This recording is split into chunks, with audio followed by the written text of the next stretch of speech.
আজকে গ্রামের মোড়লের বাড়িতে চুরি করব। এই বেটার অনেক টাকা।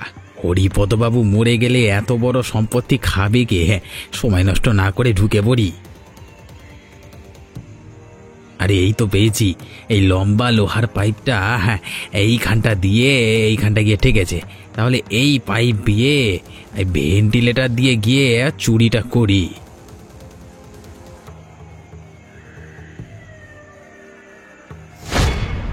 একটা শব্দ পেলাম যেন, কেমন হলো? ধুর, বেড়াল বোধ হয়। এত দূর তারা কি করছে?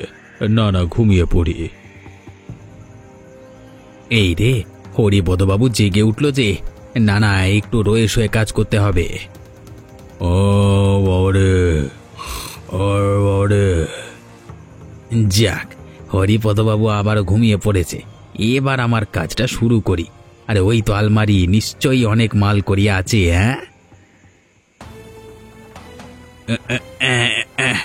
তালাটা কিছুতেই খুলতে পারছি না। তোর কি যে করি, আরেকবার জোর দিয়ে খোলবার চেষ্টা করি। এই তো সাবাস পটা, তালা খুলে ফেললাম। বাহ, এখানে তো অনেক টাকা। একটা কাজ করি, সব টাকা নিলে সন্দেহ করবে, বরং কিছু টাকা নিয়ে কেটে পড়ি।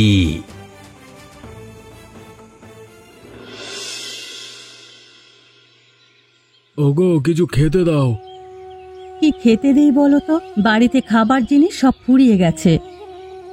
আমি আমার দিন হাজিরা কালকে তোমাকে দিয়েছিলাম, সেটা দিয়ে না হয় চাল ডাল কিনে আনতে।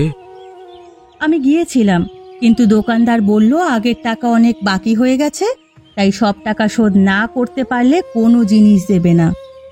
তাহলে কালকের হাজিরার টাকা দিয়েও কিছু আনতে পারলে না? ওই যে বললাম, আগের অনেক জিনিস বাকি হয়ে আছে, সব খাতায় লিখে রেখেছে। কালকে তুমি যে টাকা দিয়েছিলে সেটা দিয়েও আরো অনেক বাকি রয়েছে। সর্বনাশ! এইদিকে খিদেতে আমার পেটে ইঁদুর দৌড়ে বেড়াচ্ছে। যা আছে তাই দাও, আমি আর পাচ্ছি না খিদে সহ্য করতে। কি অভাগী আমি! তুমি খেতে চাইছো আর বাড়িতে কিছুই নেই, দুমুঠ চালই আছে শুধু। কি করে তোমাকে খেতে দিই বলো তো? তাই না হয় দাও। খিদেতে এমন অবস্থা হচ্ছে, মনে হচ্ছে যে সামনে ঘাসপালা যাই পাই গরুর মতো খাই। অভাব আমাদের সংসারকে গ্রাস করেছে, এভাবে আমরা না খেয়ে মরবো। ওগো, কিছু খেতে দাও, নইলে আমি যে মরে যাব। ঠিক আছে, আমি তোমাকে ভেনা ভাত করে দিচ্ছি, খেয়ে নাও। বেশ বেশ, তাই দাও। আচ্ছা, পটাকে তো দেখতে পাচ্ছি না, কোথায় গেল ও? জানি না, এই ছেলেটাকে নিয়ে আমি আর পারি না। পড়াশোনার রীতি টেনে শুধু ভবঘুরের মতো ঘুরে বেড়ায়। কোথায় কাজ করে দুটো টাকা রোজগার করে সংসারের হাল ধরবে তা না, শুধু বেয়াদপি করে বেড়ায়। ওর কথা বলে লাভ নেই, ভুলটা আমাদেরই। পটাকে ঠিক মতো শাসন করতে পারিনি, তাই ওর এই দশা। সত্যি আমাদের সব দিক দিয়েই কপাল পুড়েছে। একটা মাত্র ছেলে, সেও কেমন অবাধ্য হয়ে গেল। যাক, আমি তোমাকে ভ্যান ভাত করে দিচ্ছি।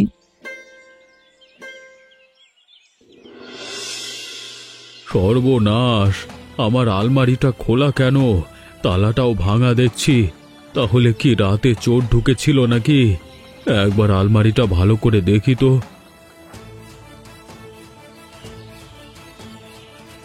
হায় হায় হায় হায়, সর্বনাশ হয়ে গেছে আমার। টাকা পয়সা সব চুরি হয়ে গেছে। তবে তবে কিছু টাকা আছে, গুনে দেখি তো। এ বাবা, 10, 13, 18। এ কি, বাকি টাকা গেল কোথায়? এখানে তো আরো টাকা থাকবার কথা, কিন্তু কিন্তু চোর ঢুকলো কোত্থেকে? আমি তো সদর দরজায় বড় তালা লাগিয়েছিলাম। ওই তো ভেন্টিলেটরটা খোলা, তার মানে ওখান দিয়ে চোর ঢুকেছে। না না না, আমার এখন সতর্ক থাকতে হবে। তবে আমার যে টাকা চুরি করেছে তাকে আমি ছাড়বো না, শাস্তি দেবই আমি। 7 জন্ম মতো মনে রাখবে সে। মা, ও মা, কোথায় গেলে? এদিকে এসো একবার, দেখো আমি কত বাজার করে নিয়ে এসেছি। কিরে পটা, তুই সারা রাত কোথায় ছিলি? আর তোর হাতে এত বাজার এলো কোথা থেকে? তুই এত বাজার করবার টাকা কোত্থেকে পেলি? ও, তোমরা কি শুরু করেছো বলো তো? এত প্রশ্ন করছো কেন? আমি তোমাদের জন্যই এত বাজার করেছি। অনেক দিন বাদে সকলে মিলে একসাথে ভালো করে খাবো তা না, আমাকে তোমরা প্রশ্ন করেই যাচ্ছ। আগে আমাদের প্রশ্নের উত্তর দে পটা, খাওয়া দাওয়া পরে হবে। তোর বাবা এত কষ্ট করে রোজগার করেও সংসার চালাতে হিমশিম খাচ্ছে, আর তুই হঠাৎ করে এত বাজার কি করে আনলি? পটা, সত্যি করে বল তো, তুই কোনো চুরি চামারি করিসনি তো? আরে না না, আমি একটা নতুন কাজ পেয়েছি, তাই সারা রাত আমি কালকে বাইরে ছিলাম। পটা, আগে তুই বল, যা বলছিস সব সত্যি বলছিস তো? ও মা, আমি তোমার দিব্যি খেয়ে বললাম, সত্যি আমি ভালো কাজ করেই টাকা রোজগার করেছি। রমা, ওটা যখন বলছে তাহলে ওর উপর তুমি বিশ্বাস রাখতে পারো। এবার বাজারগুলো নিয়ে যাও, ভালো করে রান্না করো। এখানে বড় কাতলা মাছ আছে, সাথে পাঁঠার মাংস। উপরওয়ালা আমার প্রার্থনা শুনেছেন, তাই আজকে ছেলের রোজগারে সকলে মিলে একসাথে কবজি ডুবিয়ে খাবো। কে বা কি করে এমন কাজ করলো সেটাই জানতে হবে। হে ওপরওয়ালা, সকলকে ভালো রাখো। রহিম চাচা, আপনি যাচ্ছেন কোথায়? আমি যাচ্ছি মসজিদে, নামাজের সময় হয়ে আসছে, তাই। তুমি কোথায় যাচ্ছ? যাচ্ছি গ্রামের চৌমাথার মোড়ে হাকিমের কাছে। হাকিমের কাছে? কিন্তু কেন? কালকে রাতে আমার বাড়িতে চুরি হয়েছে।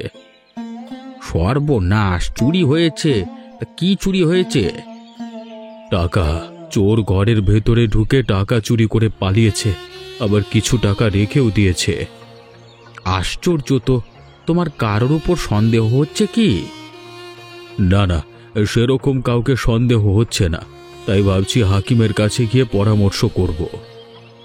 কিন্তু হাকিম সাহেব তো কোনো বিশেষ কাজে শহরে গেছেন, বিশেষ কাজের জন্য। ও তাই নাকি? আচ্ছা, বলছি কি রহিম কাকা, আপনি গ্রামের একজন জ্ঞানী মানুষ, সকলে ছোট বড় সব সংকটে আপনার উপদেশ দেয়, তাই যদি আমার বাড়ির চুরির বিষয়টা একটু দেখে নিতেন। আচ্ছা আচ্ছা, দেখছি। আজকে সন্ধে তোমার বাড়ি যাব, তারপর দেখে বলবো।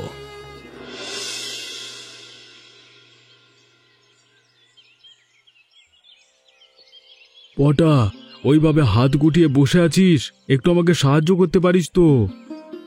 না না বাবা, আমি সব হাল চাষ করতে পারবো না। আমার উদ্দেশ্য অনেক বড়, কৃষিকাজ করলে জীবনে ধনী হতে পারবো না। ওরে বাবা, এসব চিন্তা ভাবনা তোর মাথায় কবে থেকে এলো? কাজ আর ছোট বড় হয় না রে। উফ বাবা, তোমার এই জ্ঞান দেওয়ার কথাবার্তা না আমার একদম ভালো লাগে না। তুই তো বসেই আছিস, এখন তো তোর কোনো কাজ নেই, তাহলে আমাকে সাহায্য করতে তোর অসুবিধাটা কোথায়? ওই যে বললাম, আমার ভাবনা চিন্তা তোমার থেকে অনেক বড়। আচ্ছা বলো তো, সারাটা জীবন এই কৃষিকাজ করে তুমি কি করলে? হতে পারে আমি গরিব, সেভাবে তোকে আর তোর মাকে সুখে রাখতে পারিনি, কিন্তু একটা কথা, এই গ্রামে আমার কোনো বদনাম নেই। হয়েছে হয়েছে বাবা, তোমার এসব বস্তা পচা মনোভাব আজকের যুগে চলে না। পটা, তোর কথাবার্তার ধরন খুব খারাপ হয়েছে, এভাবে কেউ কথা বলে?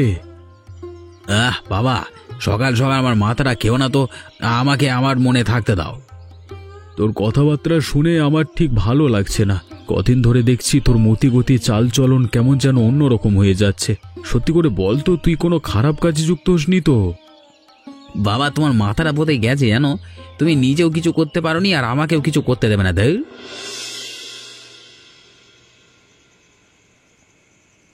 হরিপদ বাড়িতে আছো? রহিম চাচা, আসুন আসুন, আমি আপনার অপেক্ষাতেই বসে আছি। তোমাকে যখন কথা দিয়েছি আসতে তো আমার হতোই। আমাদের একটা বিশেষ ব্যাপারে কথা হচ্ছিল একটু, তাই দেরি হয়ে গেল। আপনি যখন এসেই পড়েছেন আর কোনো সমস্যা নেই। আচ্ছা, আমাকে একবার নিয়ে চলো যেখানে তোমার টাকা চুরি হয়েছে। আসুন আসুন, এই ঘরটাতে নিয়ে আপনাকে দেখাই।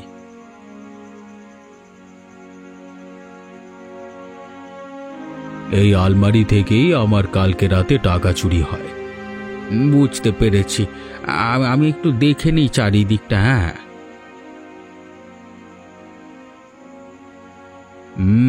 আমার মনে হচ্ছে এই চুরির পেছনে আমাদের গ্রামের কেউ একজনই হবে। অবিশ্বাস্য ঘটনা, আমাদের গ্রামের লোক কি করে হতে পারে? এর আগে কোনোদিনও তো আমার বাড়িতে এভাবে কেউ চুরি করবার সাহস পায়নি, তাহলে হঠাৎ কালকে রাতে কি স্পর্ধা দেখালো? দিনকাল পাল্টেছে গো। এখন মানুষের মধ্যে চুরি চামারি করবার প্রবৃত্তি অনেকটাই বেড়েছে। তাই আগে যা হয়নি এখন যে সেটা হবে না, সম্পূর্ণ ভুল ধারণা। তাহলে কি কি করে চোরকে ধরতে পারবো? আমি নিশ্চিত চোর আবার তোমার বাড়িতে আসবে। একবার বাঘের মুখে রক্তের স্বাদ লেগেছে, সে তো স্বীকার করতে আসবেই, তাই না? আপনার কথাটার মধ্যে যুক্তি আছে। তাহলে আমি কি করতে পারি? একটা কাজ করো, তুমি কিছুদিন তোমার বাড়িটা পাহারা দেওয়ার জন্য ব্যবস্থা করো। একদিনের জন্য বড়লোক হওয়ার সুযোগ? হ্যাঁ, আমি যা বলছি তাই করো। বেশ, আপনার কথা মতো আমি তাই করব, কিন্তু কাকে পাহারাদার হিসেবে ঠিক করা যায়? হরিপদ বাবুর বাড়ি থেকে যা টাকা চুরি করেছি সবটা খেয়েই উড়িয়ে দিয়েছি। আরও একবার ওনার বাড়িতে চুরি করবার প্রস্তুতি নিতে হবে, কিন্তু এবার অনেকটাই সাবধানে এবং পরিকল্পিতভাবে করতে হবে। ওরে পটা, তুই একা একা মনে মনে কার সাথে কথা বলছিস? ও মা, তুমি আসলে এরপর আবার কাজে বেরোবো তো, তাই ভাবনা চিন্তা করছিলাম, বলতে পারি হিসেব করছিলাম। পটা, আমি ভীষণ খুশি যে তুই কাজে মনোযোগ দিয়েছিস, তার জন্য। তুই বড় হয়েছিস এবং আমরা এখন বৃদ্ধ হতে চলেছি। এই সংসারের হাল এখন তোকেই ধরতে হবে। তাই তো তোমাদেরকে খুশি করবার জন্য আমি বড় কাজ করতে নিয়েছি। একটা তুই অনেক বড় বড় কাছে ধরেছি, তাই না? আচ্ছা শোন, তুই না যে কাজ করিস তাকে তোর বাবাকেও সঙ্গে নিতে পারিস। আমি আজকে সকালে বাবাকে সেটাই বলছিলাম, তবে বাবার দ্বারা ও কাজ হবে না। ওভাবে বলিস না পটা, তোর বাবা সৎ মানুষ। সে আজ অবধি কোনো ঘাটের ধার ধারেনি। অভাব সহ্য করেছে, কিন্তু মান সম্মান বিক্রি করেনি। ওই দেখো, বাবার মতো তুমিও ধার্মিক গ্রন্থ পড়া শুরু করে দিলে। পটা, তোর কথাবার্তা কেমন যেন হয়ে যাচ্ছে। আমি ভালো কথা বললাম আর তুই উল্টে আমাকে বিদ্রূপ করলি। আমার আগামী চুরি করবার পরিকল্পনায় যদি বাবাকে সঙ্গে নিয়ে নিই তাহলে অনেকটা সুবিধা হবে, এতে আমিও সুরক্ষিত থাকব। তুই কিছু বললি পটা? হ্যাঁ মা, তুমি যে একটু আগে বলেছিলে বাবাকে আমার সাথে কাজে নেবার কথা, আমি রাজি আছি। তুমি বাবার সাথে কথা বলে দেখো, দুজনে মিলে বড় কাজ করতে পারলে তাড়াতাড়ি আমরা ধনী হয়ে যাব। বেশ, তাহলে আমি তোর বাবার সাথে আজকেই কথা বলছি।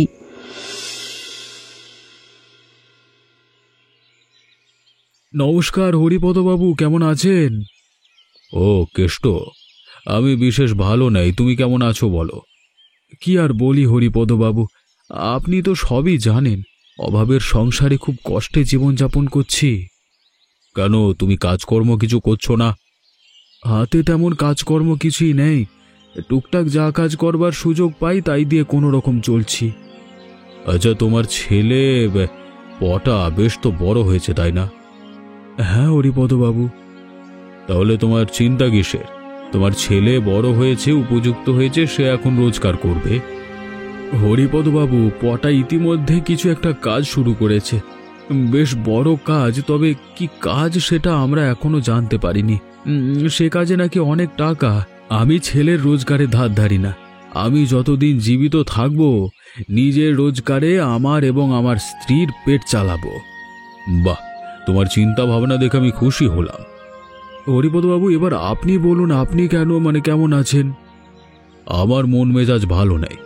আসলে দুদিন আগে আমার বাড়িতে চুরি হয়। রাত্রিবেলায় চোর ঢুকে আলমারি খুলে বেশ কিছু টাকা নিয়ে যায়। সেই চোরকে এখন আমি ধরতে পারিনি, তাই নিয়ে চিন্তিত। সর্বনাশ!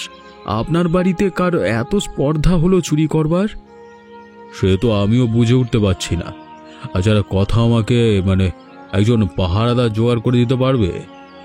পাহারাদার? হ্যাঁ, পাহারাদার। আমার ঘরে প্রতি রাতে সে পাহারা দেবে, আর চোর ধরতে পারলে পুরস্কার হিসেবে আমি তাকে একদিনের জন্য বড় লোক করে দেব। একদিনের জন্য বড় লোক? আচ্ছা বাবু, একটা কথা বলছি, যদি অনুমতি দেন। বলো কেষ্ট। বলছিলাম, আমার কোনো পুরস্কারের দরকার নেই, তবে এই পাহারা দেওয়ার কাজটা যদি আমি করি তাহলে আপনার কোনো অসুবিধা আছে? না না, অসুবিধে কেন থাকবে? তবে তার বিনিময়ে আমি তোমাকে কি দেব বলো? আমি যদি চোর ধরে দিতে পারি তাহলে আপনার বাড়িতে আমাকে সবসময় একটা কাজের ব্যবস্থা করে দেবেন, যাতে আমি অন্তত দুবেলা দুমুঠো খেতে পারি। আমি এই বিষয়টা নিয়ে ভেবে দেখব। তবে আমি যে বললাম, প্রথমে এই লোককে আমি একদিনের জন্য হলেও বড় লোক করে দেব আমার বিষয় সম্পত্তি দিয়ে। রহিম চাচা, কেমন আছেন? আরে পটা, এখানে কি করছো? রহিম চাচা, আমি বড় কাজের পরিকল্পনা করছি। নদীর ধারে নিরিবিলিতে মাথায় অনেক ভালো বুদ্ধি আসে, তাই এখানে বসে আছি। বেশ বেশ পটা, তুমি তো দেখছি অনেক বড় কথা শিখেছ। হবে নাই বা কেন? এখন তো আর ছোট নেই, উপযুক্ত হয়েছ। মা বাবার ভরসা যে তুমি। রহিম কাকা, আসুন আমার সাথে নদীর ধারে একটু বসুন, দেখবেন খুব ভালো লাগবে। না না পটা, বসবার সময় নেই। আমি যাচ্ছি আমার কাজে। আমার আবার নামাজেরও সময় হয়ে গেল। ঠিক আছে রহিম চাচা, তাহলে অন্য একদিন কথা হবে। হ্যাঁ বেশ বেশ। আচ্ছা পটা, তোমাদের একটা কথা বলবার আছে। বলুন রহিম চাচা। বলছিলাম, হরিপদ বাবুর বাড়িতে কিছুদিন আগে চুরি হয়েছে, তাই উনি একজন পাহারাদার খুঁজছেন। যদি তোমার চোখে কেউ থাকে এ কাজ করবার মতো, তাহলে একবার জানিও। হ্যাঁ, যা ভেবেছিলাম তাই। হরিপদবাবু অনেকটা সতর্ক হয়েছে।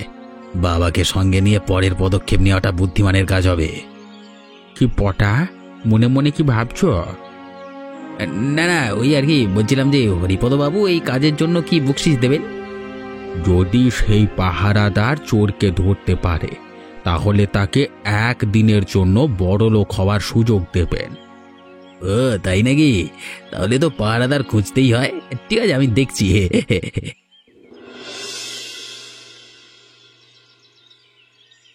ওগো শুনছো, পটা এবার যখন বড় কাজে যাবে তখন নাকি নিয়ে যাবে ও তোমাকে সাহায্য করার জন্য। ওটা আমাকে নিয়ে যাবে বিশ্বাস হচ্ছে না, কারণ ওর চিন্তাধারা এবং আমার চিন্তাধারার মধ্যে অনেক পার্থক্য আছে। ওগো জিদ করো না, পটা ছেলে মানুষ, ওর ভাবনা চিন্তা তো একটু অন্যরকম হবেই। দেখবে আরো যখন বয়স হবে তখন ঠিক পরিণত হয়ে যাবে। দেখা যাক। আচ্ছা বলছিলাম, হরিপদবাবু আমাকে একটা কাজের সুযোগ দিয়েছে। ওনার বাড়িতে কিছুদিন আগে রাত্রিবেলায় চুরি হয়েছে। বেশ কিছু টাকা নাকি চোর নিয়ে গেছে আলমারি খুলে। সর্বনাশ! কিন্তু কে করলো এই কাজ? সেটাই জানবার জন্য, মানে চোরকে ধরবার জন্য হরিপদবাবু পাহারাদার খুঁজছিলেন। আমাকে বলাতে আমি রাজি হয়ে গেলাম। উনি এটাও বললেন, যদি কেউ চোর ধরে দিতে পারে তাহলে তাকে একদিনের জন্য বড় লোক করে দেবে। সে কি, একদিনের জন্য বড় লোক? আমি বুঝে উঠতে পারলাম না। যাক, হরিপদবাবুর ব্যাপারে উনি বুঝবেন। আমি হরিপদবাবুকে বললাম যে যদি আমি চোর ধরে দিতে পারি তাহলে উনি যেন ওনার বাড়িতে আমার একটা স্থায়ী কাজের ব্যবস্থা করে দেন। সেক্ষেত্রে আমাদের অভাব অনেকটা দূর হবে। বেশ ভালো কথা। তাহলে আর না ভেবে তুমি হরিপদবাবুর বাড়িতে পাহারাদারের কাজ করা শুরু করে দাও। আচ্ছা আচ্ছা, একটা কথা বলি, যদি আমাকে কাজে সাহায্য করে ও, তাহলে ভবিষ্যতে আমরা অনেক উপকৃত হব। তুমি একবার ওকে বলে কালকে আমার সাথে পাঠিও। বাবা, আমি তোমাকে সাহায্য করব তোমার কাজে, এবং তুমিও আমাকে সাহায্য করবে। মানে দুজন দুজনাকে সাহায্য করব। একদিনের জন্য বড় লোক হয়ে যাব, কেমন? ওটা আমি এই জন্যই তোর চিন্তাধারাকে পছন্দ করি না। শুধু টাকা আর বড় লোক, এই ধান্দাই তোর মুখে। আগে কাজটা তো কর। বাবা, তোমার মতো চিন্তা ভাবনা করলে তাহলে যে সারা জীবন ওভাবেই কাটবে আমাদের। আহা, তোমরা ঝগড়া করো না তো। একটা কাজ করতে যাচ্ছ দুজনে মিলে, সেটা ভালোভাবে করার চেষ্টা করো। আর বেশি কথা বাড়িও না। হরিপদ বাবুকে গিয়ে বলো যে তোমরা বাবা ছেলে মিলে ওনার ঘর পাহারা দেবে। আমি এক্ষুনি যাচ্ছি গো। হরিপদ, পাহারা দেবার ব্যবস্থা কিছু হলো? আমি কালকে বাজার যাবার সময় ওই কেষ্টর সাথে সাক্ষাৎ হয়। তখন পুরো বিষয়টাকে বললাম, আর কেষ্ট আমাকে সাহায্য করতে রাজি হয়েছে।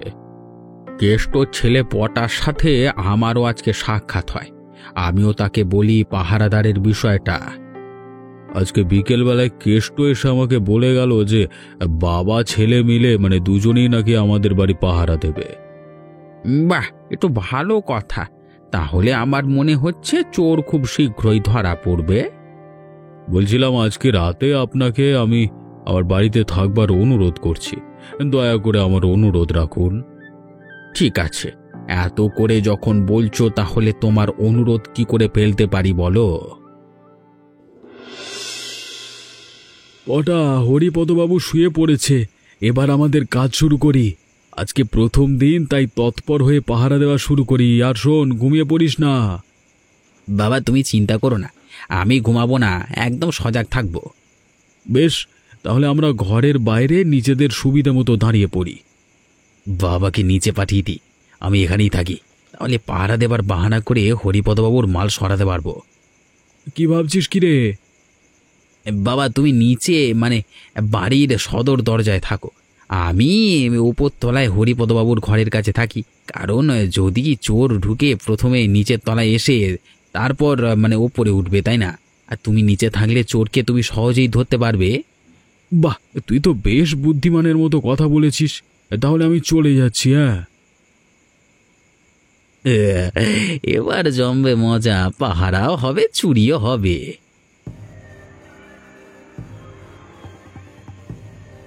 অনেক রাত হলো, হরিপদবাবু ঘুমিয়ে আছে, এই সুযোগে আমি আলমারিটা খুলে নিয়ে যাই।